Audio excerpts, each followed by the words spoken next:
Assalamualaikum warahmatullahi wabarakatuh. Gimana nih kabarnya teman-teman nih? Semoga baik-baik aja ya semua ya. Oke, jadi pada video kali ini kita akan membahas tentang termokimia. Oke, langsung let's get start. Nah, apa sih termokimia itu? Nah, jadi termokimia itu dalam ilmu kimia itu membahas tentang perubahan energi. Jadi kayak perubahan energi selama reaksi kimia berlangsung. Jadi termokimia ini belajar tentang energi-energi kayak energi panas, energi listrik dan sebagainya. Oke, kita lanjut lagi. Nah, di sini kita akan membahas tentang, nah ini ada materinya, hukum kekalahan energi.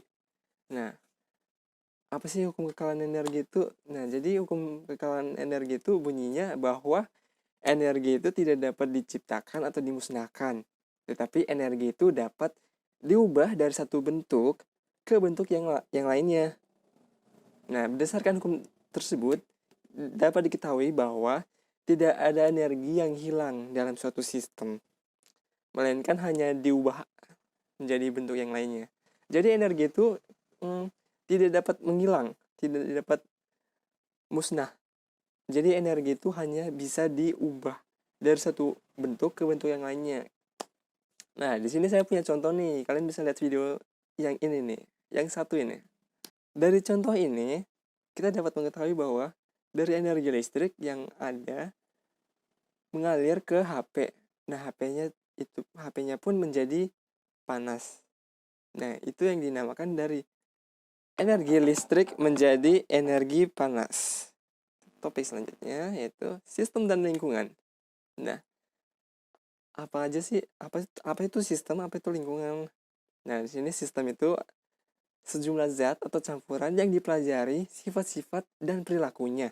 Bagian yang menjadi pusat perhatian dan mempelajari perubahan energi.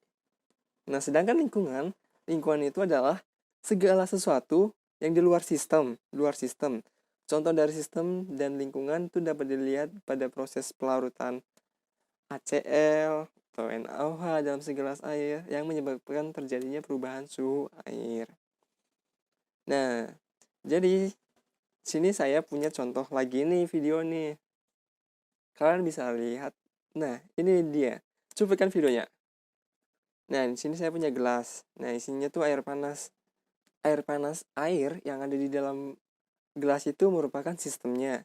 Sedangkan gelas dan udara itu adalah lingkungannya. Jadi seperti itu gambarannya. Contohnya. Selanjutnya yaitu kalor. Nah, apa sih kalor itu? Nah, kalor reaksi adalah kalor yang menyertai suatu reaksi kimia yang dapat berpindah dari suatu sistem ke lingkungan atau dari lingkungan ke sistem. Nah, adanya perpindahan kalor ini tuh bertujuan agar temperatur sistem sesudah reaksi sama dengan temperatur sistem sebelum reaksi. Nah, ibarat biar balance gitu. Nah, contoh tadi itu ada gelas. Nah, gelas itu kan isinya air panas tuh. Nah, itu dalam itu kalor. Nah, kalor itu dia akan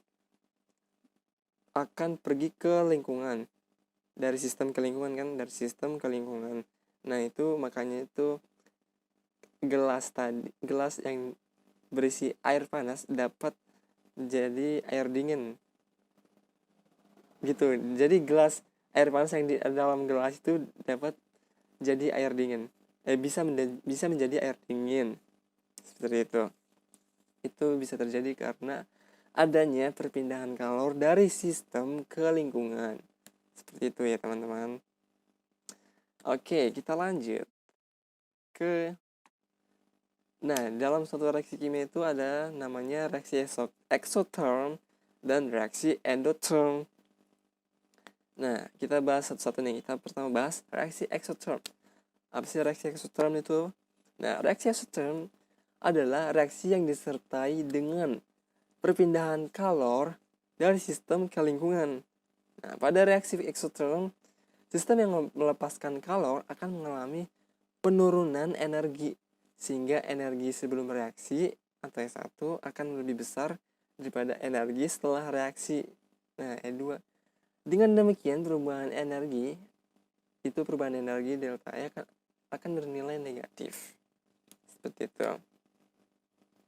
Nah, jadi exotherm ini tuh reaksi yang perpindahan kalor dari sistem ke lingkungan. Nah, jika dari sistem ke lingkungan itu namanya exotherm. Exotherm. Jadi ini tuh patokannya adalah panasnya ya, kalornya itu panasnya. Exo berarti keluar. Nah, berarti sistem keluar, panas keluar. Seperti gelas tadi itu berarti namanya exotherm. Oke? Nah, di sini saya juga punya percobaan yang lain nih.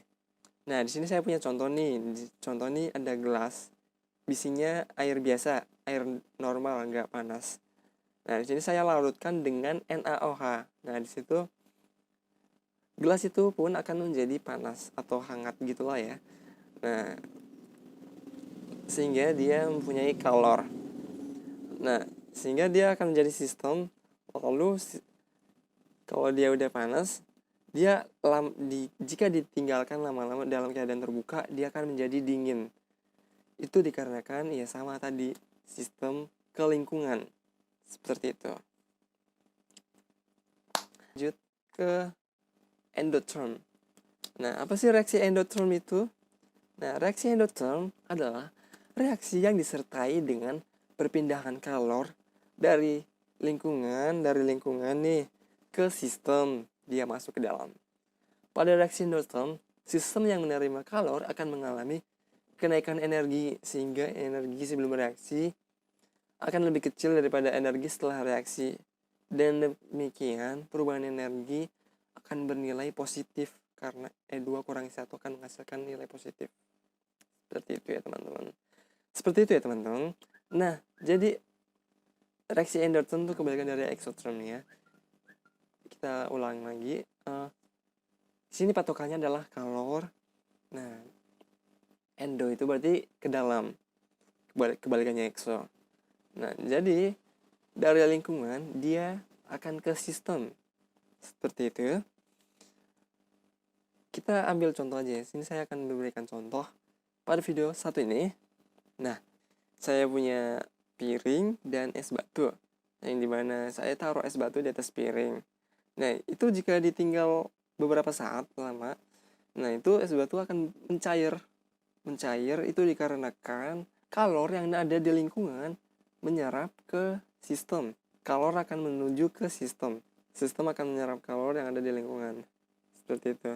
Jadi perpindahan dari lingkungan dia berpindah ke sistem. Seperti itu. Itu yang dinamakan reaksi endotherm, dari lingkungan ke sistem, sehingga es batu tersebut akan mencair. Oke, cukup mudah dipahami ya kan teman-teman.